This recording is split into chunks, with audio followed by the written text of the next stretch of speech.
Hi, I'm Bukirwa Rhamula, Senior 3B at PMM Girls School. I took interest in the issues of Ugandan children after realizing they were challenged by many hurdles in life, problems that they are often too tender to handle. I made up my mind to piece up bits of news, information, comments, and images that highlight children's issues in a leading daily in my country, The New Vision. I'm joined in my narration by my friends Nandyoshe, Shamim, and Awaro, Eunice. Left-handed people were historically considered as evil. That's why even today some teachers and parents insist that a child must use the right hand. However, Nandyoshe, the writer of this article, states that all this has to end because left-handedness is neither a disease nor a disability. He says Bukirwa, an advocate for the rights of left-handed children, are saying that forcing children to change from using the left hand is a violation of their right. As a child, Bernard has been forced to change from the left hand to the right. The parents and guardians of children with disabilities were told by the government to take their disabled children to school. The Ministry of Education and Sports put up with this law to protect children with disabilities. The aim was to ensure that disabled children enjoy their services like the able-bodied ones. The resident district commissioner of Amuru, Edwin Komakech, directed the police to round up 7 pupils of Larel Primary School in Awaro sub-county who recently got married. Arrest their husbands, parents too, take the children back to school even if they are pregnant. The girls were aged 14 to 16 years. One of the girls actually eloped with the son of her school's management committee. In this call, Awaro was trying to bring out his concern about Ugandan children who had been innocently tools to gain money. He said that changing societal, economic, and social facets indicate that abuse and exploitation of children for personal gain has taken many forms like child sacrifice for wealth. He says that children had become victims to keep marriages from breaking up. In this issue, kids identified as Milina Mirembe, 10 years, Andrew Mesizi, 13 years, and Sylvia Anatolo, 12 years, all of Kajanya, a Kampala suburb, were reported missing. In the past, the police had reported a number of missing children, some of them ending up as victims of ritual murders.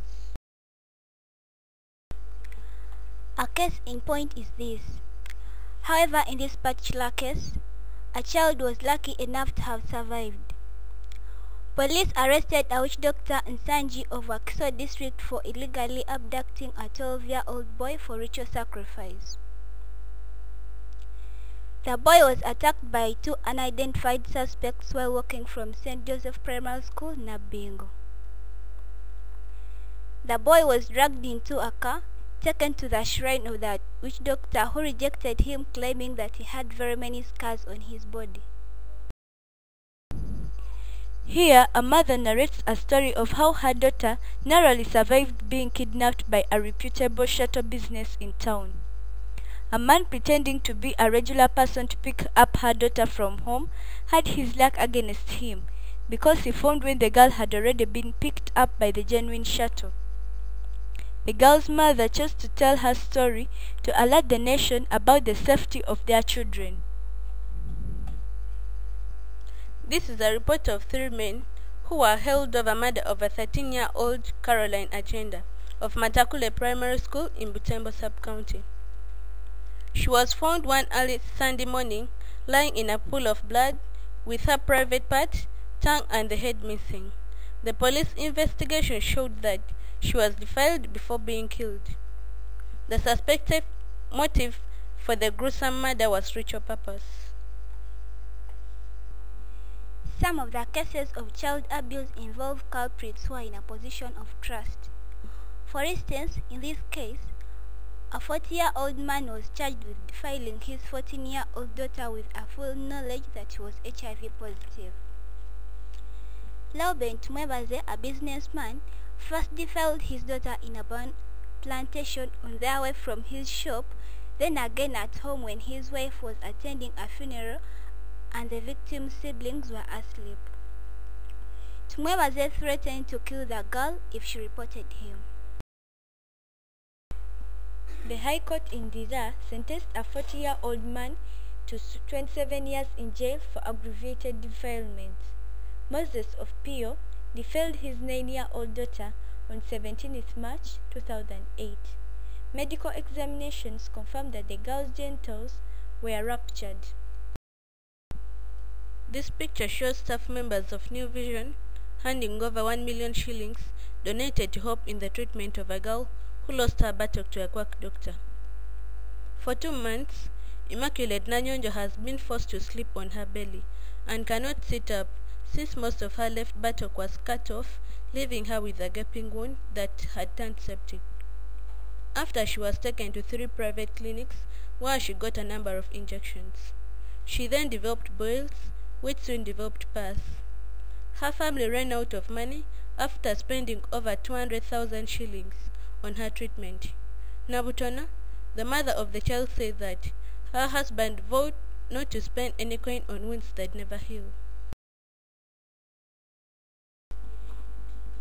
The Mara High Court last week sentenced the head teacher of Kuzinga Primary School to 7 years to jail for defilement. The court heard that Emmanuel Tumsime defiled a 12-year-old girl in his office on March 28, 2007. The prosecution said that the victim's mother reported the matter after she had found the girl's private parts bleeding. Tumsime denied the charges. Sometimes I wonder.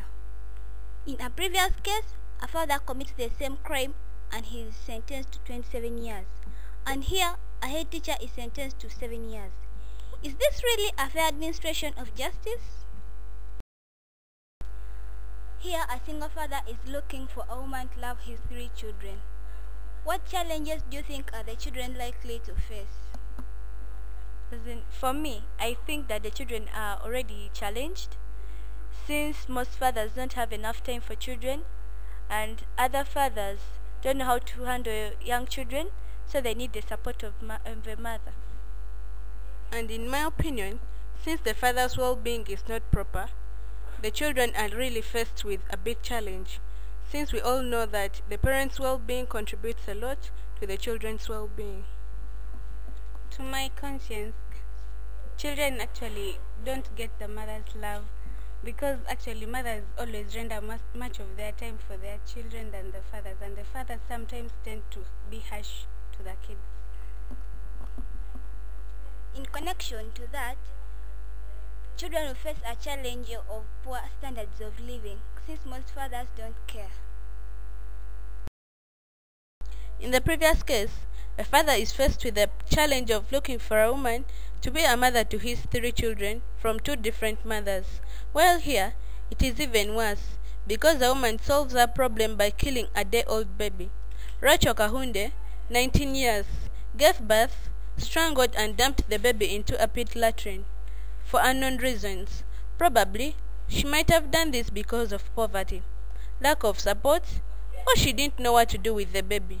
But whatever the case is, this story shows that a mother's well-being is important to the baby.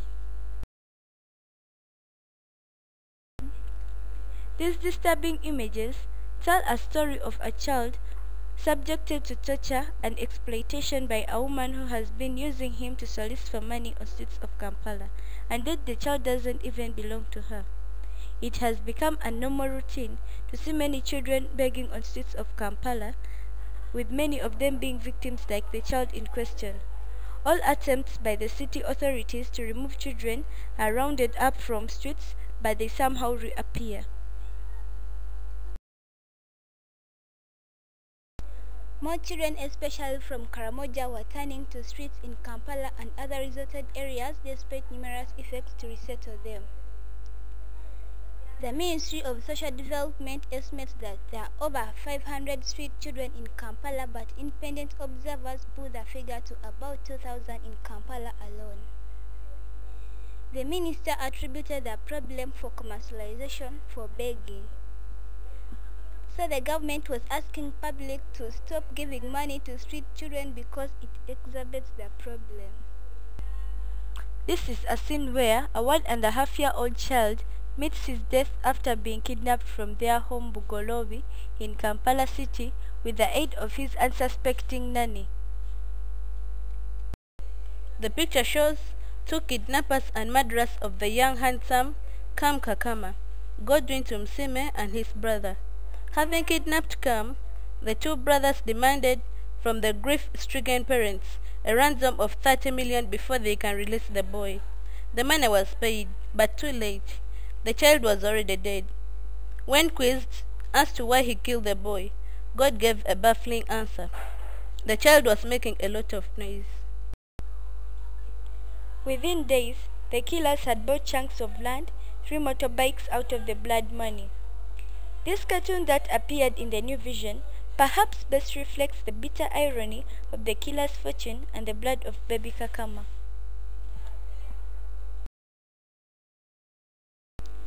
The kidnap and murder of baby Kakama shocked and touched the hearts of many in Uganda. It was a shock for weeks in all forms of media and brought afresh the issue of many children mysteriously disappearing, with many of them never to be seen or found dead. His death, and of many other children under similar circumstances, makes us question the hearts of men and women in our country.